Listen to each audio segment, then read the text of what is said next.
Hey, what's happening, everybody? It's Quinn. I just wanted to check in a little bit and continue on with my story, and also make a few announcements. From now on, my show is going to be broken up into segments, so we're going to do a rotation, just like this. The first day is always going to be my story. Then we do a reaction.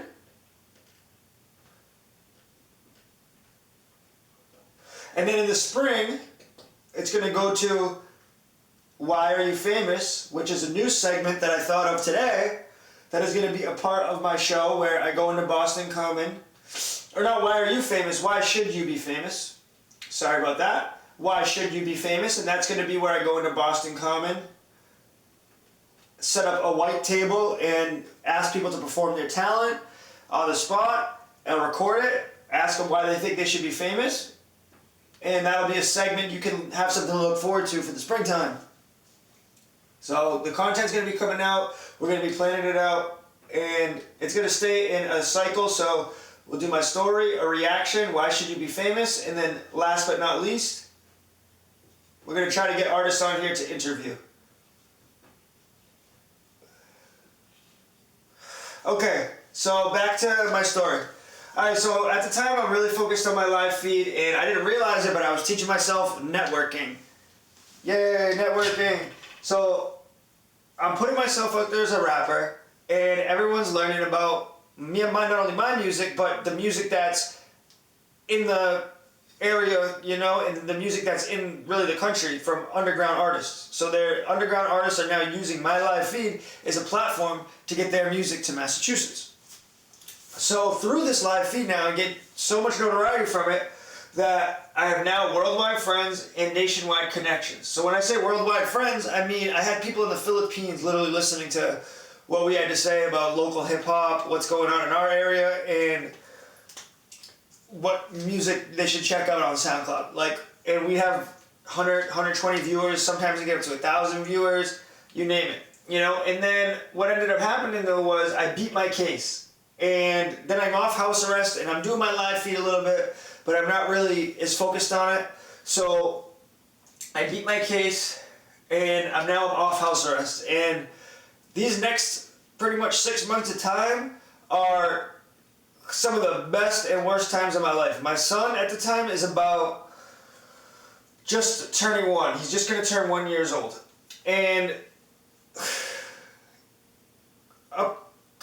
building up to this, I'm like just out of jail, and everyone's still encouraging me to get back into music. So I ended up booking a show in Providence, and this is tough to talk about, honestly. This is really kind of sad. It's tough to talk about, but I booked a show in Providence that my mom helped me get, and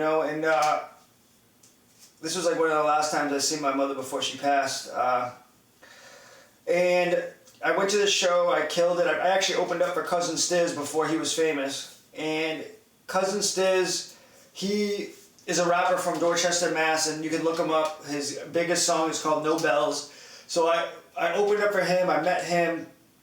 He even met my mom, and like we were all cool. It was a wild time, but like me, my mom kind of struggled from alcohol. She really struggled from alcoholism, and I didn't know, but this would actually be the last time I saw her.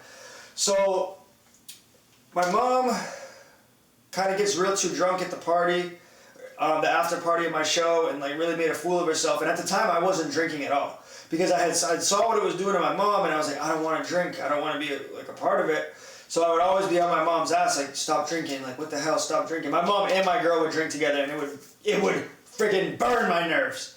And I would be on my mom's ass, like, Mom, this is gonna be bad for you. And so after the party, I had to give my mom tough love, and I told her, I was like, Mom, I'm not talking to you until you stop drinking. I didn't know anything about rehab at the time. I didn't know anything about getting clean. I didn't know anything about it. And then I didn't talk to my mom for a month, and because it was my son's first birthday coming up, so I didn't talk to my mom for a month, and I was like, you know what, I'll see her at my son's party, and I'll talk to her and see if I can just convince her to stop drinking. My son's birthday rolls around. Literally on my son's first birthday, I get the news that my mother passed away. And literally it crushed me. It was like a Grand Canyon opened up in my heart. and it burnt me. It burnt me. And I want to say, like,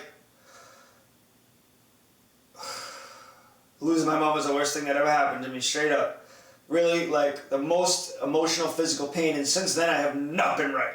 Like, I don't care what anyone says, that's something, a piece of you leave. When you lose your mom young like that, like, a piece of you leaves. Literally leaves you. And, like, I told you guys, I beat my case. Like, she stood by my side the whole case. I can't talk too much about that because I have to respect, A, the victims involved, and I also, my co-defendant, because, you know, I don't want to put his business out there.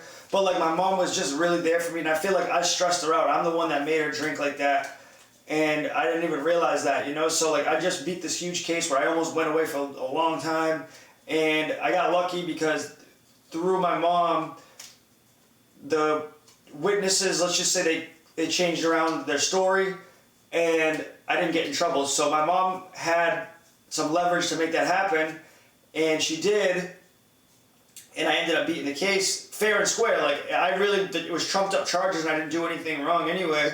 But, well, I did a lot. I was doing a lot wrong at the time, but, like, they didn't, in that specific situation, I was dealing with a trumped up case. And if you know what that is, it's like when they overextend the charges they put on you.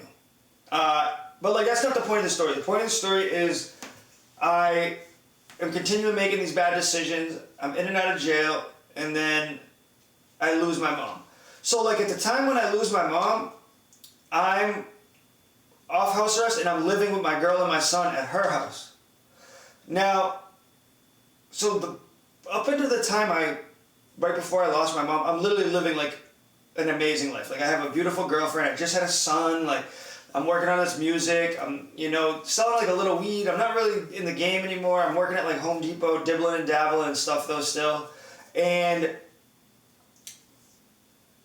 that news, man, when it hit me, my mom passing, that was, like, the first L that I took. And it was just, I was not emotionally the same. I was emotionally cold, and I want to hurt people. And honestly, I've been really on a path of destruction, and I have to it's like made me super aggressive. I can't describe why, but ever since I lost my mom, it's made me very aggressive, very person, and that's benefited me in a lot of ways, but it's also hurt me in ways too. So we're going to elaborate more on that down the road, but I kind of want to just give you the gist as to how, like, certain things that were out of my control were falling apart, which losing my mom led me to do things that I never thought I would do. It led me to depths of depression and anger I never thought I would feel. I developed, like, jealousies for people that had both parents and nice lives and, like, stuff, and resentments. And it truthfully, like, is still difficult to talk about to this day. So I just wanted to make sure I continued on my story and stay disciplined with that. So things are going to get more reckless, and we're going to have a story reaction, why should I be famous, and interview, 4 shows. It's going to be a cycle. And if you guys have any requests or, like, any ideas, leave it in the comment section. I just want to stay faithful to my storytelling and keep you guys informed as to what's going on. Also, I'm going to be doing a little freestyle tomorrow night, so please come check me out. And thank you. Have a wonderful day.